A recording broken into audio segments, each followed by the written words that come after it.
السلام علیکم ناظرین، آپ دیکھ رہے ہیں پروگرام حقائق اور میں ہوں آپ کا میزبان حماد الحسن۔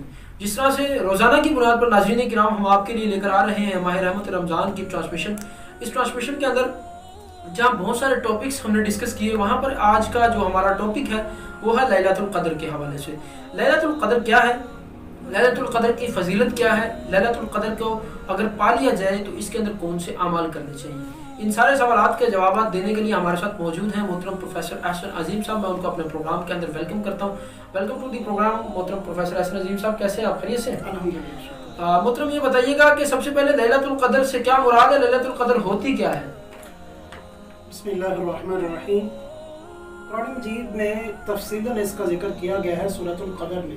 بسم اللہ الرحمن الرحیم، انا انزلناہ فی لیلۃ القدر وما ادراک ما لیلۃ القدر لیلۃ القدر خیر من الف شہر تنزل الملائکۃ والروح فیہا باذن ربہم من کل امر سلام ہی حتی مطلع الفجر۔ یہ وہ بابرکت رات ہے کہ جس کے بارے میں اللہ کہتے ہیں کہ انا انزلناہ فی لیلۃ القدر، کہ ہم نے اس رات میں قرآن مجید کو نازل فرمایا ہے۔ ٹھیک ہے، سب سے پہلی فضیلت تو یہ ہوگی، اس کی سب سے پہلی فضیلت یہ ہے قرآن مجید کو نازل، قرآن مجید اس میں نازل ہوا ہے تو اس کو لیلۃ القدر کہا گیا ہے۔ قدر سے مراد یہاں تقدیر ہے، ٹھیک ہے، کہ جس رات میں تقدیر لکھی جاتی ہے۔ جی ٹھیک ہے۔ ایک تو تقدیر یہ ہے کہ اللہ تعالیٰ ہر انسان کے آغاز میں جب روح جسم میں منتقل کی جاتی ہے تو تب ہی اس کی مکمل تقدیر پوری زندگی کی لکھ دی جاتی ہے، اس کی حیات اور اس کی موت وغیرہ، لیکن سالانہ اس کی تقدیر پھر لکھی جاتی ہے۔ جی، جس طرح ہمارے دیگر فرشتے جو ہیں کرامن کاتبین پوری زندگی کا حساب ہمارا نوٹ کرتے ہیں، اور اس کے علاوہ دیگر کئی اور فرشتے بھی ہیں جو منتھلی، ویکلی اور سالانہ رپورٹ ہماری تیار کرتے ہیں۔ اس طرح تقدیر سالانہ بھی تیار ہوتی ہے، تو اس قدر سے مراد تقدیر والی رات، اس میں تقدیر لکھی جاتی ہے۔ دوسرے مقام پہ اللہ کہتے ہیں انا انزلناہ فی لیلۃ مبارکہ، یہ ایک بابرکت رات ہے جس میں ہم نے قرآن مجید کو نازل کیا۔ محترم یہ بتائیے گا کہ لیلۃ القدر کے اندر قرآن مجید کو نازل کیا گیا، لیکن قرآن مجید تو 23 سال کے عرصے میں نازل ہوا ہے، تو اس کے حوالے سے آپ پھر کیا کہیں گے؟ حماد بھائی، اس کے بارے میں دو اقوال ہیں۔ جی، ایک تو ایک رائے یہ ہے کہ اللہ تعالیٰ نے مکمل قرآن مجید لیلۃ القدر میں اس بابرکت رات میں فرشتوں کو تھما دی، جی ٹھیک ہے، انسانوں کے لیے، ٹھیک تو ہے، جبریل امین وہاں سے نجمن تدریجن لے کر کے آتے رہے۔ دوسرا اس کا مفہوم یا دوسری رائے یہ ہے کہ قرآن مجید جو نبی کریم علیہ السلام پہ نازل ہوا، اس کے نزول کا آغاز لیلۃ القدر سے ہوا ہے۔ جی ٹھیک ہے، بہت شکریہ محترم۔ تو مجھے یہ بتائیے گا کہ لیلۃ القدر کی رات آتی کب ہے؟ اس بارے میں حماد بھائی قرآن و سنت میں واضح طور پہ موجود ہے۔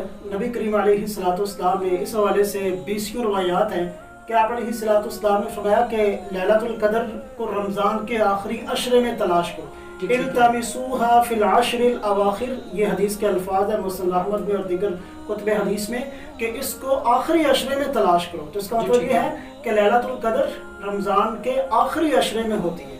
ٹھیک ہے، تو محترم مجھے یہ بتائیے گا کہ لیلۃ القدر کیا ایسا ہے، لیلۃ القدر کے اندر انسان نماز پڑھے یا نوافل ادا کرے اور قرآن مجید کی تلاوت کرے، جس طرح سے رمضان المبارک کے اندر ایک نیکی کا ثواب 70 گنا تک بڑھا دیا جاتا ہے، تو کیا اس رات میں مزید بڑھا دیا جاتا ہے وہ ثواب؟ اس رات میں حماد بھائی جیسا کہ قرآن مجید میں اللہ فرماتے ہیں کہ لیلۃ القدر خیر من الف شہر، ٹھیک ہے، یہ ایک رات 1000 مہینے کی راتوں سے افضل رات ہے۔ اس کا مطلب یہ ہے کہ اس ایک رات کی عبادت ایک طرف ہے، جی، 1000 مہینے کی راتوں کی عبادت ایک طرف ہے۔ اور دوسری بات، اگر اس کا ہم اندازہ لگائیں مہینوں کو سالوں میں اگر کنورٹ کریں تو یہ تقریباً 80 سے زائد سال کی عمر بنتی ہے، تو تقریباً 80 سال کی عبادت یوں لگا لیں کہ ایک رات کی عبادت ایک طرف ہے، دوسری طرف 80 سال کی عبادت ہے، یہ اس سے بھی افضل ہے۔ تو محترم مجھے یہ بتائیے گا کہ لیلۃ القدر کو اگر کوئی پانے کی